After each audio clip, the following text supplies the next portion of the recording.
Pessoal, boa noite. Na aula de hoje, a gente vai finalizar a parte relacionada às plantas, né? Na semana passada, a gente iniciou o reino das plantas, e hoje, então, a gente vai dar continuidade a esse procedimento. Eu vou começar a compartilhar a tela com vocês. Primeiro, eu gostaria até de aproveitar para a gente relembrar um pouquinho, né? Na aula passada, nós falamos de dois grupos de plantas. Quais foram eles? Alguém saberia me falar? Nós comentamos sobre dois grupos de plantas na aula passada. Quais foram eles? Alguém sabe? Pode falar, pessoal. Você fala dos reinos? Não, a gente falou do reino das plantas. Eu quero saber quais foram os grupos de plantas que a gente estudou na aula passada. Eu lembro de negócio de briófitas, não sei o que, de esperma, uns troços de nome estranho lá. Angiosperma. Foram as briófitas e as pteridófitas, né? Que a gente... Isso aí. Os nomes é meio complicado, né? Mas a gente vai liberando isso aí. Pessoal, vamos só recapitular aqui o que a gente viu na aula passada.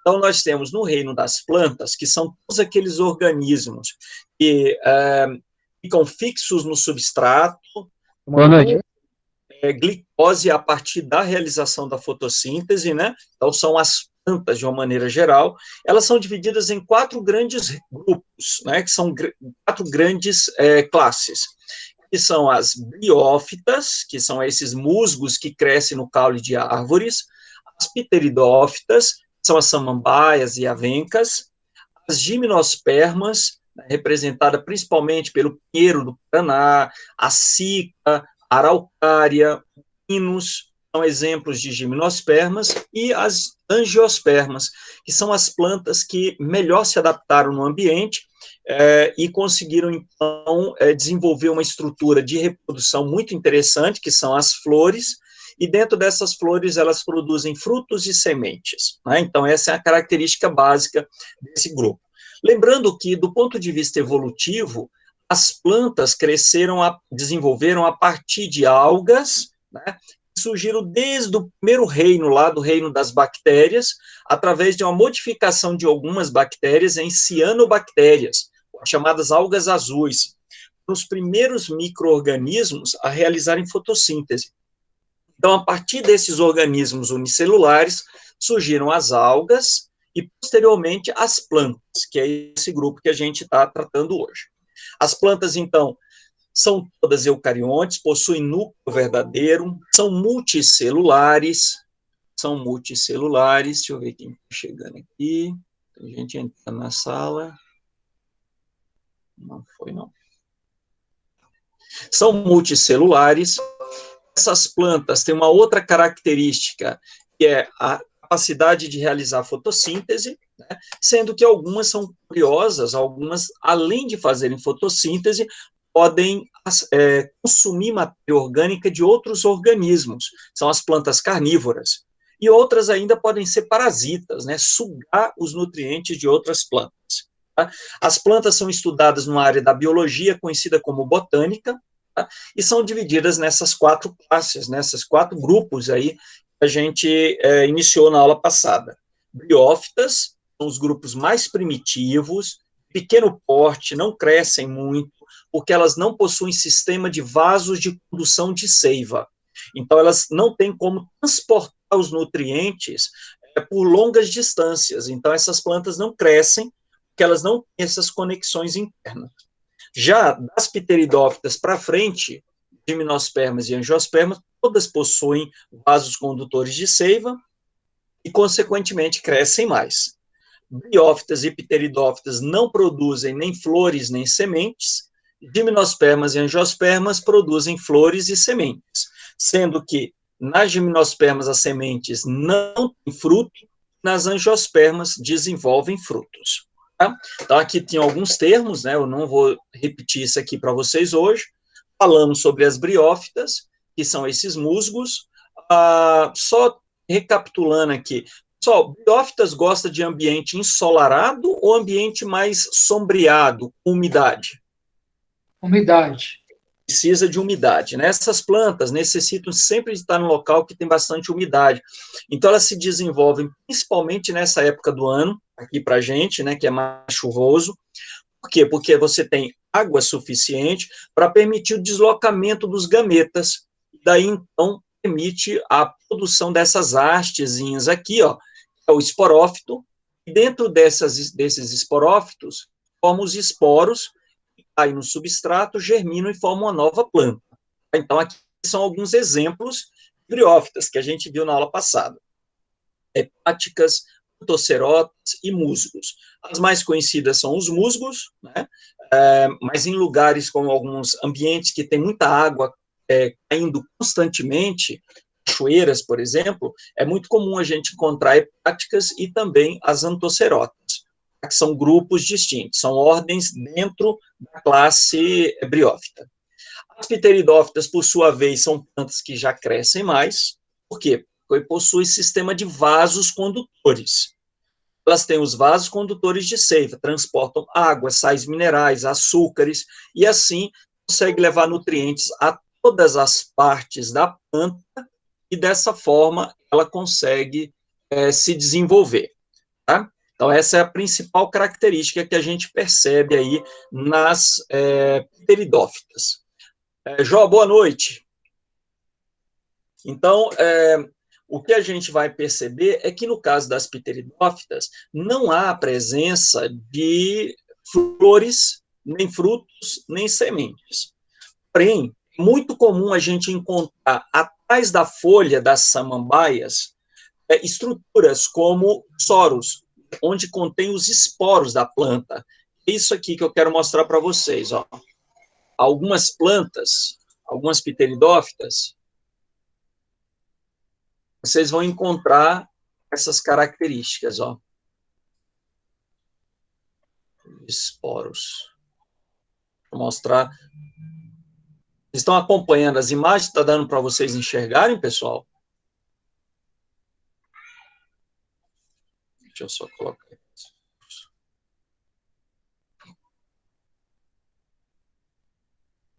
Ó, vocês vão dando feedback aí se vocês estão conseguindo enxergar, tá? Se tiver ruim, as imagens, aí depois eu mudo.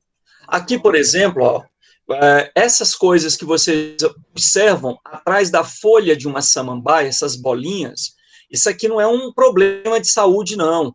Algumas pessoas acham que a planta está com fungo, que está com algum problema. Não. Essas bolinhas são os soros, dentro dele tem os esporos da planta, esses esporos é que vão permitir o crescimento da planta, gerar novos exemplares dessa planta. Ah, então isso aqui é muito comum nas pteridófitas. Tudo bem até aí, pessoal? Tranquilo?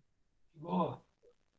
Beleza. Então, as pteridófitas são representadas pelas avencas, samambaias, cavalinha, xaxim, são alguns exemplares dessa planta aqui, esse grupo de plantas, e que também gostam de viver sempre em lugares sombreados e com bastante água, gosta de muita umidade, tá? Então, elas não são encontradas em regiões muito secas, tá?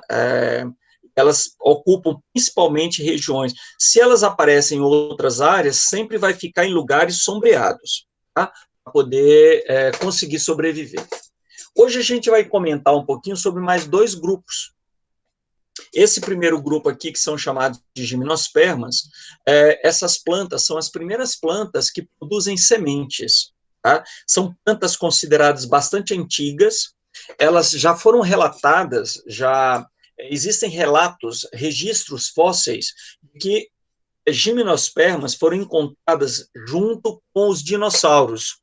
Fósseis de caule dessas plantas, ou dessas inflorescências aqui, ó, os estróbilos dessas plantas, foram encontrados também próximos de ossadas de dinossauros. Então, é uma planta que já existe no planeta há muitos anos, né? São representadas principalmente pelos pinheiros. Aqui o pinheiro, o pinus propriamente dito.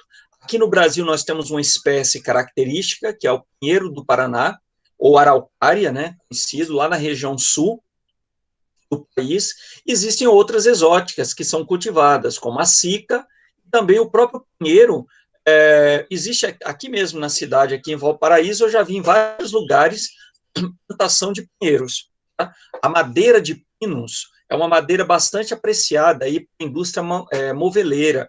Então, o pessoal, às vezes, cultiva a espécie para poder obter madeira para construção de móveis, né, de uma maneira geral.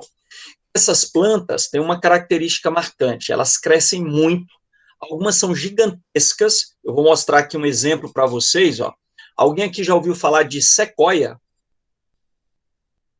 Alguém já viu falar, gente? Aquelas que tem nos Estados Unidos, são gigantescas. Exatamente. Essas árvores, elas chegam a atingir mais de 60 metros de altura, o que corresponde aí a um prédio de mais de 20 andares. Então, essas plantas, elas são, algumas delas, pessoal, tem datação dessas plantas de quase 4.000 anos. Vocês vão encontrar essas plantas aí, principalmente nos Estados Unidos, na região onde fica o Parque Yellowstone, é muito comum essas plantas. Em alguns lugares, elas são até perfuradas, fazem túneis, como vocês estão vendo aqui nessa figura, ou aqui nessa, olha só, formam túneis por onde passam carros, inclusive. Tá? Então, são plantas de grande porte. Essas plantas, a gente fica se perguntando como é que ela consegue levar nutrientes ao topo da sua folhagem. Isso só é possível graças ao sistema de vasos condutores que existe dentro do caule dessas plantas. E assim elas conseguem realizar todo o processo de produção. Tá? Aqui no Brasil, nossa principal representante é a araucária, né, lá no Paraná, principalmente, e na região da Serra Gaúcha, é muito comum a gente encontrar essa planta, ela forma uma copa, como se fosse um guarda-chuva invertido, né, com as folhas voltadas para cima, e produz uma inflorescência muito interessante, né, que é a Araucária estróbilo. A araucária, ela produz uma inflorescência, é isso aqui, ó, parece um fruto, mas na realidade isso aqui é uma flor, tá? É uma inflorescência que a gente chama de estróbilo, e dentro dela a gente vai encontrar sementes da araucária, que o pessoal conhece como pinhão. Né? Alguém aqui já comeu isso? Alguém já comeu pinhão, pessoal? Não. Eu já. Não? Então, o pinhão é uma semente muito apreciada na região sul, o pessoal come isso aqui com churrasco, inclusive. Eles cozinham essas sementes em água com sal, né? Depois eles consomem a polpa dessa semente com churrasco. Tá? Muito, muito gostoso, muito apreciado. Nos pinhos, nos pinheiros propriamente dito, a flor é isso aqui, ó, os estróbilos. Essa é a flor feminina. Ela é mais gordinha, mais arredondada. A flor masculina é essa aqui, ó. Ela é mais alongada. Por quê? Porque a flor masculina não produz sementes. Só a flor feminina tem sementes. Tá? Então, essa é uma característica que vocês vão encontrar. Muito comum quando vocês encontrarem pinheiros por aí, vocês vão ver essas flores caídas no chão. Ela é uma flor seca, endurecida. Cada pedacinho desse aqui contém uma semente, tá? Naquelas que foram fecundadas. Daí, então, pode-se utilizar na alimentação, especificamente no caso da araucária, tá? Aqui, ó, uma flor masculina, essa aqui não dá semente, tá? E outra aqui, deixa eu mostrar, ó, a cica. Muito comum aqui mesmo na entrada aqui do Shopping Sul, tem a cica aqui nesse canteiro central. Ela vai dar uma inflorescência central desse estilo aqui, parecendo um abacaxi grande. Tá?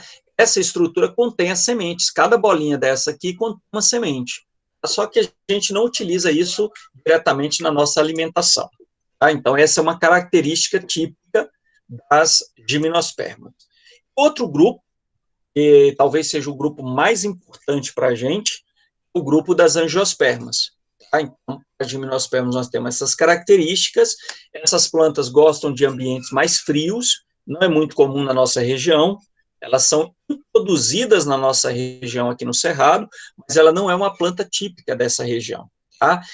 E a fecundação se dá basicamente através do transporte do grão de pólen pelo vento até chegar no aparelho reprodutor feminino, e aí onde ocorre a fecundação. E o outro grupo, aqui mais alguns exemplos de gimnospermas, tá?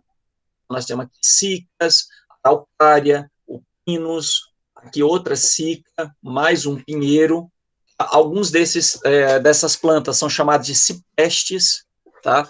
Tem um pinus, que é chamado um pinus, pinus limão. A folhagem dele, assim, quando você esfrega a folha, ela tem um cheiro, um aroma, assim, meio de limão, tá?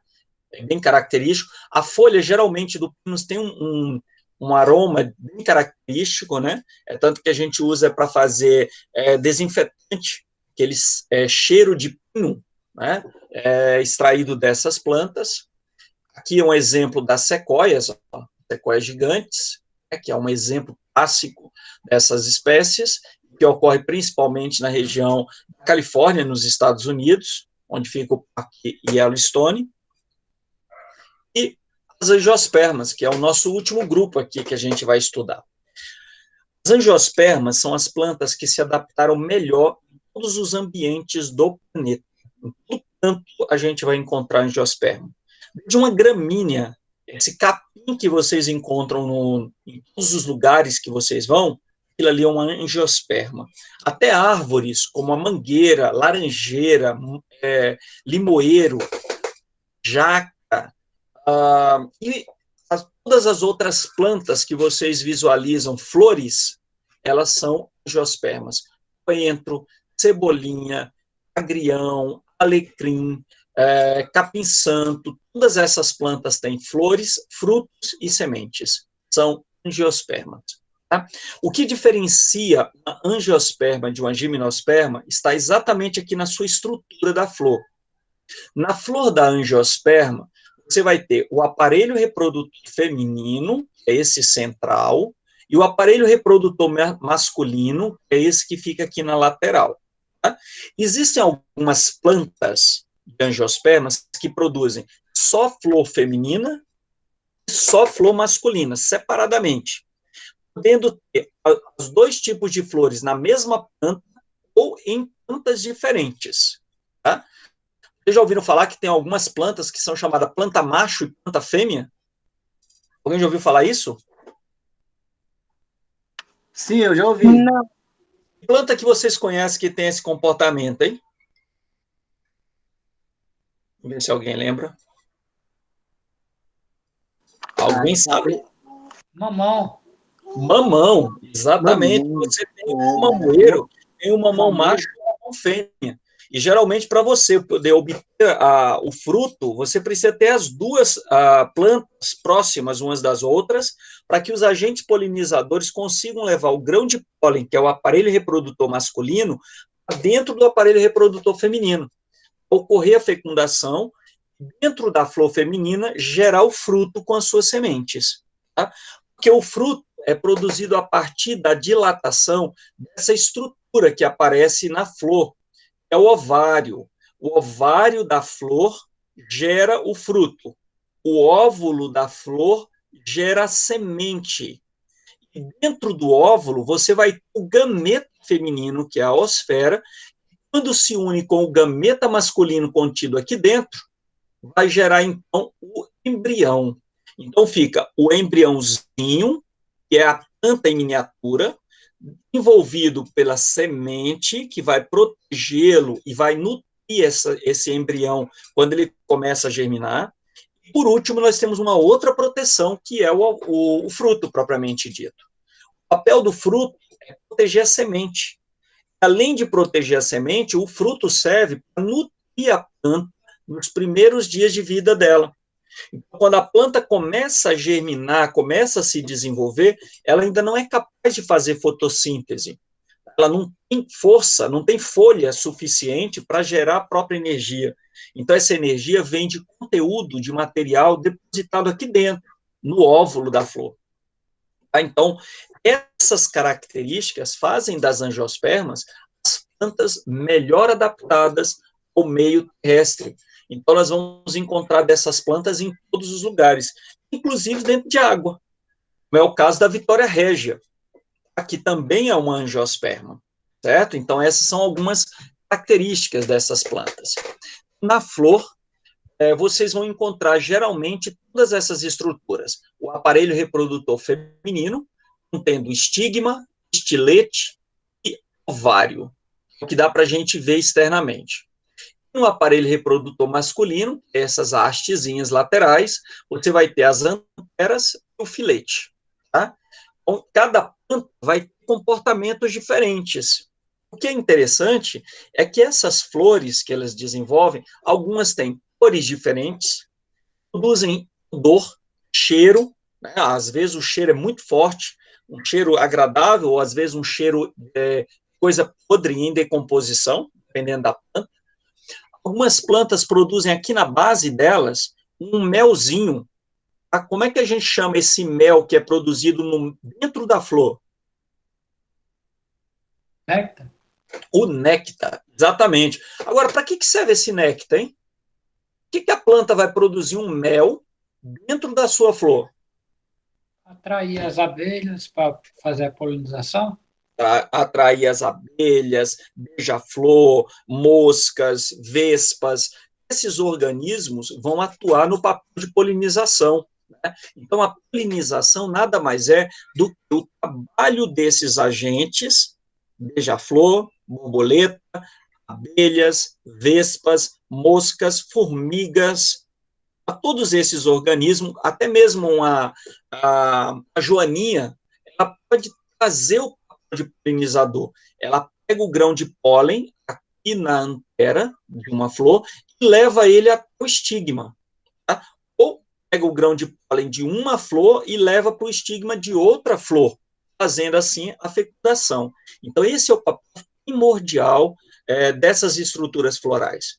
Então, dependendo da planta, ela vai ter uma estrutura da sua flor para atrair determinados grupos de organismos.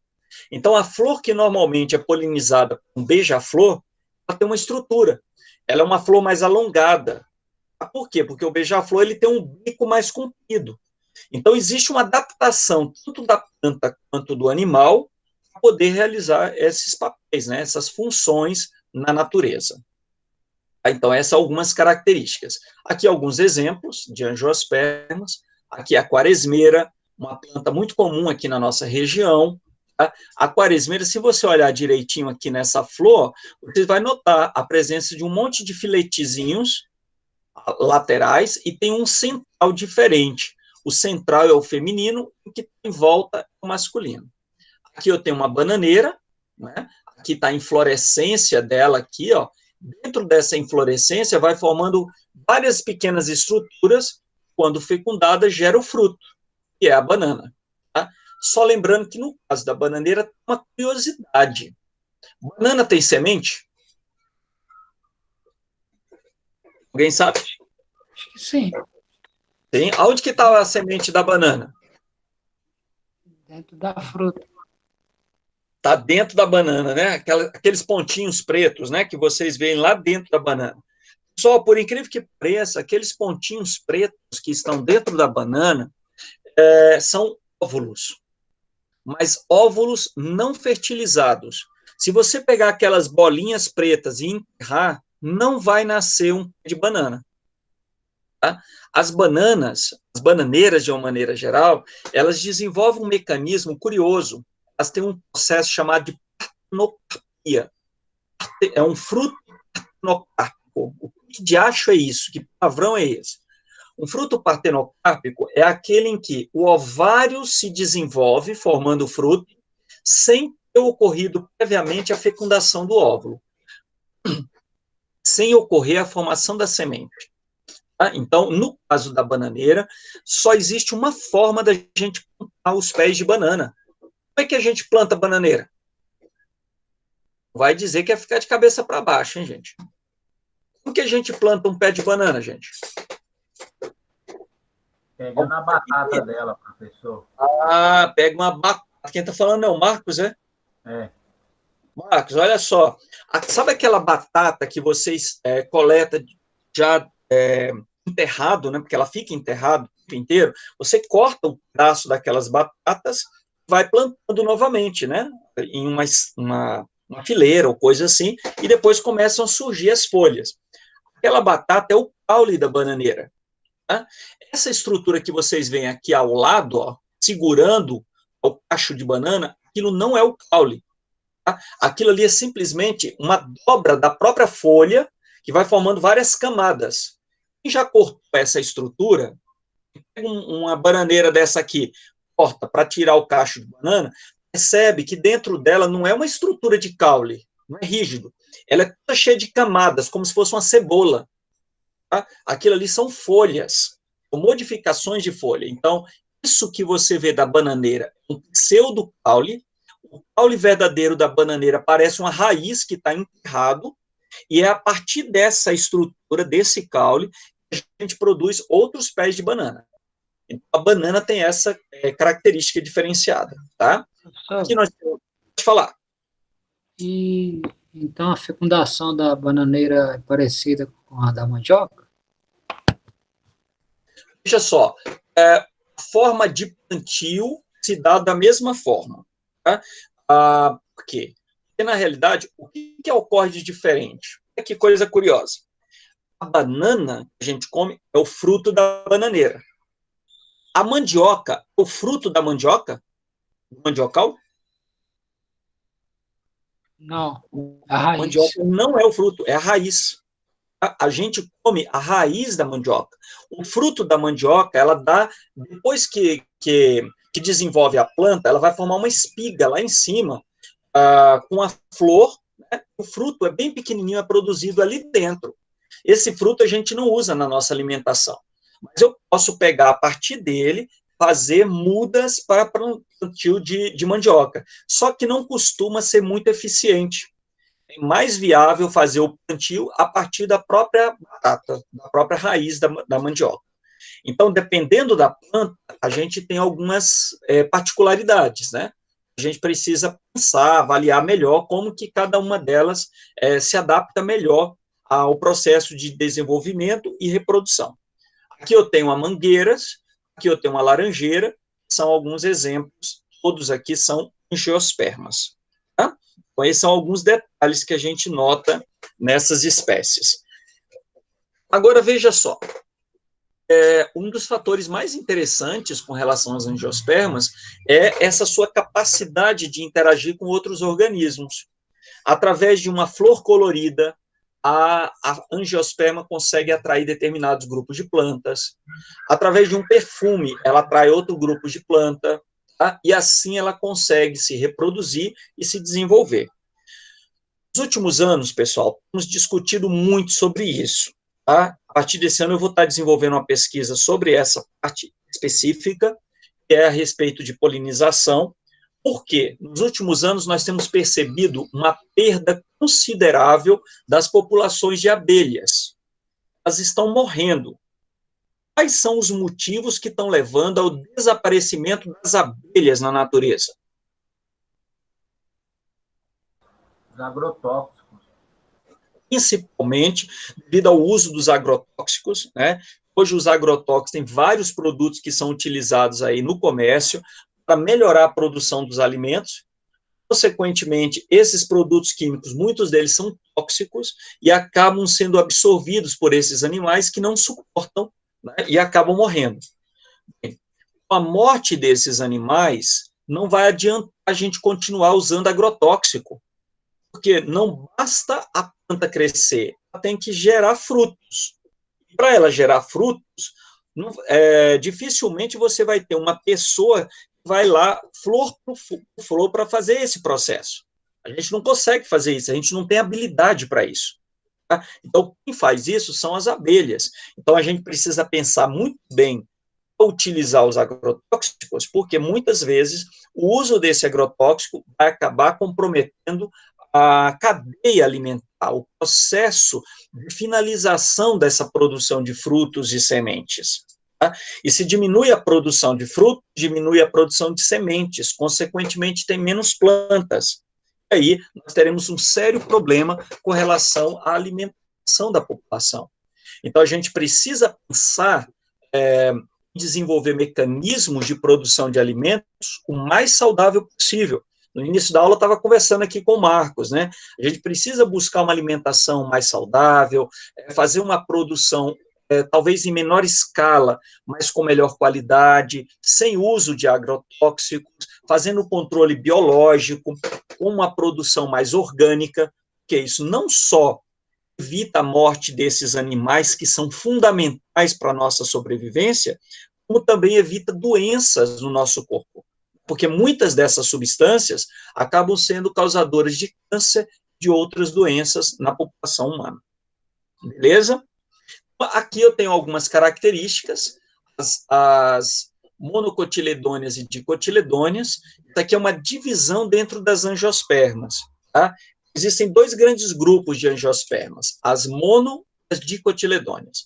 As monocotiledôneas são as gramíneas, de uma maneira geral. E aí, quando eu incluo gramíneas, são capins, a gente vai colocar capim-santo, erva cidreira de capim, deixa eu colocar outros aqui, esses capins que são plantados para a pecuária, né? Como é que chama, gente? Braquiária, são monocotiledôneas. Tá? Outras monocotiledôneas, milho, a cana-de-açúcar, são exemplos de monocotiledônea. E as outras, todas, são dicotiledôneas, são plantas que geralmente crescem mais, formam um tronco rígido, tá? As folhas têm um formato diferenciado, aqui as nervuras da folha são, digamos assim, parecendo uma pena, né, são chamados de reticuladas, enquanto que nas monocotiledôneas, as nervuras são todas paralelas. Tá? Outra coisa que diferencia é que nas monocotiledôneas, as flores geralmente têm 3 pétalas ou múltiplos de 3, e nas dicotiledôneas tem 5 pétalas ou múltiplos de 5. Essa é a diferença básica que a gente percebe nesses vegetais. Então, essas são algumas características que a gente nota em relação a essas plantas. Tá? Por isso é interessante a gente conhecer um pouquinho dessas dinâmicas para a gente diferenciá-las. Por exemplo, quando você pega uma semente de milho, você vai perceber que só existe ali dentro, se você tentar tirar a pelezinha do milho, você vai ver só uma polpazinha e um pequeno embrião. Tá? Aquela polpa é chamada de cotilédone, é único. Isso o nome monocotiledônea. Já no feijão, por exemplo, se você tira a pelezinha do feijão, ele abre em 2 partes. Cada uma dessas partes chama-se cotilédone, como são 2 dicotiledôneas. E dentro dele ainda tem um pequeno embriãozinho ali, que faz parte desse processo. Tudo bem até aí, pessoal? Tranquilo? Sim, de boa. Muito bem. Bem, aqui com relação à reprodução, a gente já falou das briófitas na aula passada, né? Os esporos caem no chão, germinam e formam uma nova planta. Aqui mostrando todo o ciclo das briófitas, como ocorre. Tá? No texto que eu deixei para vocês, isso bem estabelecido, né? Não é necessário vocês ficarem decorando tudo isso, mas é interessante perceber que esse gameta masculino chegar até aqui o gameta feminino, ele precisa de água. Isso que a briófita cresce em ambiente que tem umidade. Essa planta é de pequeno porte, porque não tem vasos condutores de seiva. Então, elas gostam sempre de ambientes úmidos, e elas são muito pequenininhas. Então, essas são as características das briófitas, como vocês podem ver aqui, o seu ciclo reprodutivo. As pteridófitas, por sua vez, também precisam do gameta masculino aqui, ó, o anterozoide, se desloque até encontrar com o gameta feminino, né, que está aqui, ó, o óvulozinho. Então, quando ele se une aqui, vai formar o embrião, vai desenvolver essa plantinha jovem. Isso aqui quase a gente não vê numa samambaia, porque ela fica enterrada, é chamado de pótalo, e depois então, cresce as folhas da planta. Lembrando também que no caso das samambaias, o caule é aquela estrutura cheia de pelinhos que fica enrolado no xaxim, no vaso. Tá? Aquilo é o caule. A folha é toda essa estrutura aqui, ó. Tá? Então, essa é uma característica das pteridófitas. Bem, tanto briófitas quanto pteridófitas dependem de água para reprodução. Já as gimnospermas e angiospermas já não dependem disso. Tá? Gimnospermas, a reprodução se dá basicamente através de vento, Então, se é pelo vento, ela não precisa produzir flores coloridas, atrativas, com cheiro característico para atrair um agente polinizador, porque o próprio vento se encarrega de levar o gameta masculino até o feminino. E aí, quando eles se unem, forma o pequeno embriãozinho e gera a semente, tá? Que depois é eliminado, cada semente dessa germina e forma uma nova planta. Tá? Essa é uma característica das gimnospermas. Lembrando, a reprodução aqui se dá através do vento. Tá? Outro detalhe, o gameta masculino aqui não tem estrutura de locomoção. Como que ele vai chegar até o gameta feminino? Isso se dá através da formação de um tubo dentro da flor, chamado tubo polínico. Tá? Esse tubo polínico se forma através do grão de pólen da planta, ele germina dentro da flor e leva o gameta masculino até onde está o gameta feminino, para fazer a fecundação. O mesmo vai acontecer nas angiospermas. Aqui nessa figura fica mais fácil de vocês entenderem. A flor vai produzir os grãos de pólen aqui dentro da antera, e esses grãos de pólen, quando saem, quando eles são lançados, né, fora, os polinizadores acabam trazendo ele até a parte feminina da flor, o estigma, e na hora que ele cai aqui, ele forma então esse tubo, ó. Esse tubozinho aqui é o chamado tubo clínico, e ele vai crescer até chegar no lugar onde está o gameta feminino. E daí então ocorre a fecundação, forma o embrião, forma o material de reserva aqui dentro, forma a casca da semente, forma o fruto. Aí, então, vai dar origem a uma nova planta. Tudo bem, pessoal? Tranquilo? Falei muito? Tranquilo. Beleza. Dúvidas? Vocês Professor, têm... Vamos lá, vamos para as dúvidas agora. Manda. tem também aqueles que são levados pelos pássaros também, né? Exatamente. Outros são levados por pássaros, né? Bentivis, beija-flores, e uma série de outros, até por mamíferos, né? Porque o morcego também é um agente polinizador. Nós temos uma planta aqui no Cerrado, ela é polinizada basicamente por morcegos. Você sabe que planta é essa? Vamos ver se alguém sabe. Provavelmente muitos de vocês aqui são comedores da semente dessa planta. É muito comum no Cerrado. Dimar chegou para dar o amém, né, Dimar? E pessoal?